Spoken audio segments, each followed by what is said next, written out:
የምዕራባውያኑ የኮርፖሬት ሚዲያዎችና የማህበራዊ ሚዲያ ተጽዕኖ አሳዳሪዎች አክቲቪስቶች በኢራን የመንግስት ለውጥ እንዲመጣ ያለ እረፍት እየጠየቁ ናቸው።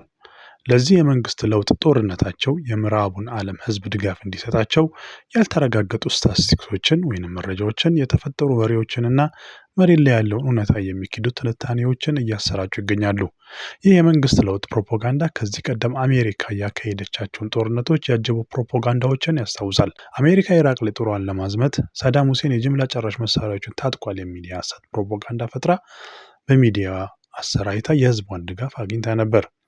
የእስራኤሉ ጠቅላይ ሚኒስትር ቤንያሚን ኔታንያሁ በማርጋሎ የአሜሪካን ፕሬዚዳንት ዶናልድ ትራምፕን ሲጎበኝ በርካታ ሚዲያዎች ፊት አሜሪካ ኢራን እንድታጠቃ ሲጠይቅ ነበር። ጥያቄውም ተቀባይነትን አግኝቷል። የኢራን መንግስት ገንዘቡን ማዳከሙን ተከትሎ የተጀመረ ሰላማዊ ሰልፍ በታህሳስ ወር መጨረሻና በጥር ወር መጀመሪያ አካባቢ ወደ ለየለት ደም አፋሳሽ መንግስት ይለወጥ ሰልፍ ተለወጠ። በሺዎች የሚቆጠሩ ሰዎች በአገሪቷ የተለያዩ ከተሞች ለተቃውሞ ሰልፍ ወጥተው ነበር። ሰላማዊ ሰልፉ እየተካሄደ የምዕራቡ ዓለም ሚዲያዎችና የእስራኤል ደጋፊ ማህበራዊ ሚዲያ ደጋፊዎች የራሳቸው ትርክት ፈጥረው ማሰራጨት ጀመሩ። የእስላማዊ መንግስቱን በሚሊዮኖች የሚቆጠሩ ኢራናውያን አብዮት እያካሄዱ ነው፣ ሰላማዊ ሰልፈኞቹም በመንግስት እየተጨፈጨፉ ናቸው የሚል ትርክት እያሰራጩ ነበር። እነዚህ ሚዲያዎችና ተጽዕኖ አሳዳሪዎች ምን እያደረጉ እንደሆነ ግልጽ ነው። ኢራንን በተመለከተ የራሳቸውን ትይዩ ዓለም ወይንም እውነታ እየፈጠሩ ነበር። በብዙ ሚዲያዎች ላይ የተላለፉት ከተቃዋሚዎችን በአያሌው የሚያስከነዱ ሚሊዮኖች የተሳተፉባቸውን ሰልፎችን ማየት አልፈለጉም። መሳሪያ የታጠቁ አመፀኞች በሰው ህይወትና ንብረት ላይ የፈጸሟቸውን ውድመቶች መቀበል አልፈለጉም። በዚህ ፕሮፓጋንዳ ውስጥ አልፎ አልፎ የሚሰማው በእስላማዊ መንግስቱ የሚጨቆኑ ሴቶች ነፃ መውጣት አለባቸው የተለመደ ትርክት ይሰማል። ሆኖም ይህ ሁሉ ፕሮፓጋንዳ ጩኸት ውጤቱ ምን እንደሆነ መለስ ብሎ ማስታወስ መልካም ነው። አሜሪካ በአፍጋኒስታን ለ20 ዓመታት የቆየ ጦርነት አድርጋ እና $2 ትሪሊዮን አፍስሳ ከ7,000 በላይ ወታደሮቿን ገብራ የአፍጋኒስታን ሴቶች ነፃ ማውጣት አይደለም ከሀገሪቷ ስትወጣ ተዋርዳ ነበር። እነዚህ የጦርነት ጉሰማ ፕሮፓጋንዳዎች በተለምዶ ታማኝ ምንጮች ከሚባሉትም ነው የሚመነጩት። ለምሳሌ አምነስቲ ኢንተርናሽናል የኢራቅ ወታደሮች ህፃናትን ከማሞቂያ ሳጥን አውጥተው ወርውረዋል ለሚለው የፈጠራ ወሬ ድጋፉን ሰጥቷል። በሊቢያ ኔቶ ጣልቃ እንዲገባ ሙአመር ጋዳፊ የራሱን ህዝብ እየጨፈጨፈ ነው ተብሎ ነበር።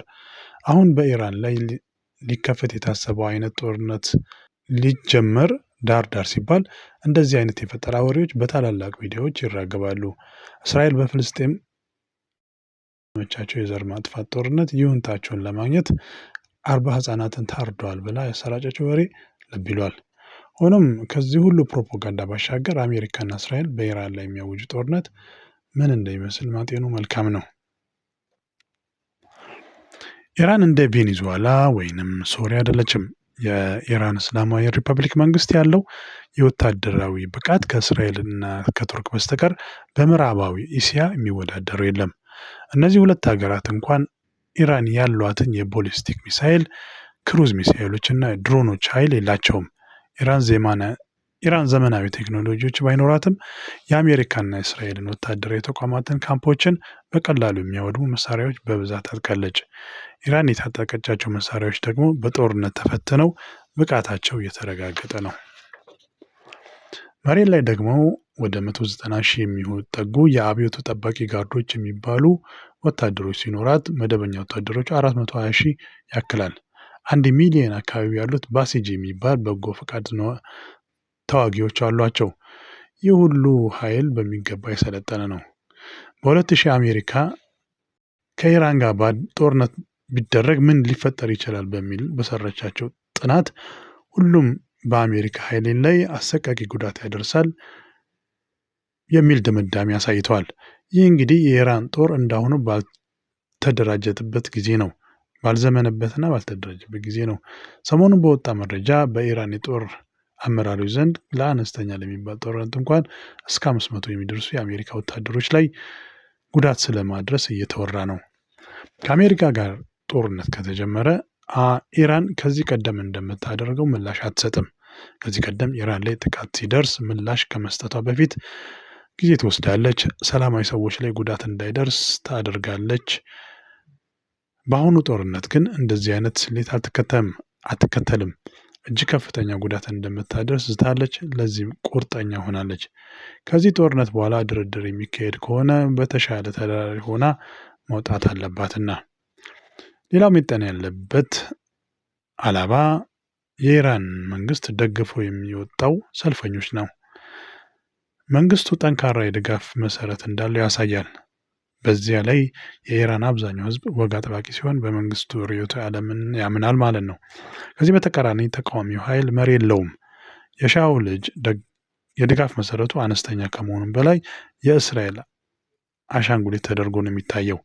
የኢራናውያን ህዳጣውያን ከሻው ዘመን ይልቅ በእስላማዊ ሪፐብሊኩ በተሻለ ተቻችለው ኖረዋል። ምክንያቱም የሪፐብሊኩ እስላማዊ ሴት የፋርስ ብዝሃንነትና የአንድ ብሔር የበላይነትን አይቀበልምና። ከዚህ ውስጣዊ እውነት ውጫዊ ድጋፍ በኃይል ሚዛኑ ላይ ወሳኝ ሚና ይጫወታል። የየመኑ አንሳር አላህ፣ የሊባኖሱ ሂዝቦላ ጎልተው ይጠቀሳሉ። ከእነዚሁ ጋር ቻይናና ሩሲያ የተወሰነ ድጋፍ ያደርጋሉ ተብሎ ይጠበቃል። በተለይ ቻይና የኢራን ነዳጅ ማጣት ምርጫዋ አይደለም። በመሆኑም 3 ይሆናሎች ሊከሰቱ ይችላሉ። አንደኛ ኢራን ቀድማ ልታጠቃ ትችላለች። ሁለተኛ አሜሪካ በኢራን ላይ ተምሳሌታዊ ጥቃት ልታደርስና ውስጣዊ ግጭት ልትፈጥር ትችላለች። ሶስተኛ እስራኤልና አሜሪካን የመንግስት ግልበጣ ነገር ሊገፉበት ይችላሉ። አሜሪካ በእስራኤል ጋር በመተባበር የአየር የበላይነት ልትወስድ ትችላለች። በዚህም የፖለቲካና ወታደራዊ መሪዎቿን ሊገደሉ፣ የጦር መሳሪያ ማከማቻዎች ሊያወድሙ፣ መንግስታዊ ተቋማትን ሊያጠቁ፣ የባህል መገለጫዎችን ሊያጠፉ ይችላሉ።